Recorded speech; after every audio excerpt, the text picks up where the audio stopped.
Jonathan Lee Riches investigates. I am covering the Moscow, Idaho Bryan Kohberger case. Bryan Kohberger, what is his defense going to be if he goes to trial? A lot of people think he will go to trial. 4 college students brutally stabbed during the early morning hours of November 13th, 2022.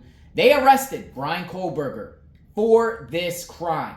And he's probably going to go to trial. Now, if he goes to trial, what can his defense be? He kind of provided an alibi by claiming that he just likes to drive around at night. And we're talking about in the middle of the night when those 4 college students got brutally stabbed. Actually, it was the early morning hours. Bryan Kohberger's defense says, yes, he was out, but he drives around because he likes to drive around at night on long drives. Is that going to be the defense?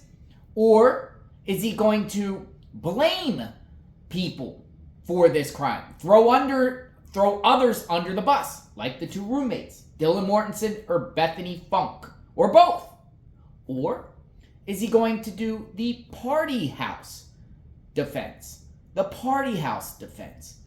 There's a new article out by the New York Post, and they talk about this party house defense. And I want to share this with you because it's right here. I got this on my additional phone, and we're going to read this. We're going to read the party house defense. It says, Bryan Kohberger's potential Idaho murders party house defense could make for a completely different trial. It's very interesting stuff, people. Check this out. Bryan Kohberger could use the party house status of the grisly murder scene in Idaho, where he is accused of killing 4 Idaho college students, to explain why his DNA was found there. A new documentary reveals. So this is coming from a documentary that's out. Criminal defense attorney Jack Rice says the alleged killer's team could use the fact that the off-campus house was a place where wild parties attended by scores of college students were held to his advantage if he goes to trial. It's interesting, and it is a good argument. One of the most important parts of this case is that DNA. And what we know is that this is a party house. We know that there are hundreds of kids in that house and that were in the house. Now, we saw the body cam footage, right? We saw numerous body cam footage of parties occurring at that 1122 King Road address, where authorities had to come and kind of tell the people to keep it down. And we've seen different faces, male and female, inside that Moscow, Idaho home. Also, remember, it said there was some unknown DNA inside the house, DNA on the outside of the house. Is that the type of defense that Kohberger's defense is going to use and say, could have been one of them? It could have been somebody coming over to party with any of the 4 victims, or no, or someone that frequented the house that was partying it up, right? Because it was a lively type of place. Good vibes. It was good vibes. Is that defense, is that the route they're going to take? Because I can't see, for me, covering this case, any other scenario which they can present. It'd be wrong for them to do that. But would they do that? Throw names under the bus? Like the last people, like the people that called 911. We still don't know who called 911, but it's known in circles out there that one of the neighbors who frequents that house, who was also seen on body cam of the police, going to the house months prior, he called 911. So there's people in that house. All of a sudden, you might have a completely different trial if you go this route, because that means other witnesses would have to come and testify, subpoenaed. College students that are trying to move on from this, got to revisit the whole situation again. It's almost like, a lot of college students around there, and even the party people are victims in my eyes. So you almost re-victimize the victims by bringing them back via the court subpoena, because Kohberger's defense is pointing the fingers. You, it could have been you, it could have been you, it could have been you. And put these people up on the stand as if they're criminals, which will lead to even more wild speculation out there. But it's a route that they possibly could do. A knife sheath was found. To have Kohberger's DNA on it was found by police alongside the bodies of Kaylee and Madison, right? So how are you going to explain his DNA, though? If the DNA is on the knife sheath button, touch DNA, are they going to say some of the party people party people that come in and out of that house kind of brought it in with them, and the killer kind of had Kohberger's DNA on him? Is that the route they're going to take? And would that fly? Or do you think it would confuse the jury? Maybe part of the goal and strategy on Ann Taylor is to confuse the jury, right? Kohberger's defense team could use the victim's inability to keep tabs on who's who to plan a theory that the criminology student's DNA was brought into the home before the murder. Neighbor Jeremy Reagan confirmed to Court TV there were constantly people in and out of the home. Remember Jeremy Reagan? That was that neighbor that gave the interview? So will the defense bring in Jeremy Reagan to sit on the witness chair stand and say under oath that he personally seen people coming in and out of the home? Good vibes, right? It's definitely a possibility. He said before the murders, the partying had died down somewhat, but wasn't completely gone. They did have more stuff going on there, but they were definitely nowhere near as loud as crazy. Probably because they were on the verge of getting some tickets or some citations. Police went there numerous times to warn them. Seemed like Kaylee Gonzalez was the more reasonable out of the group, the more adult out of the group.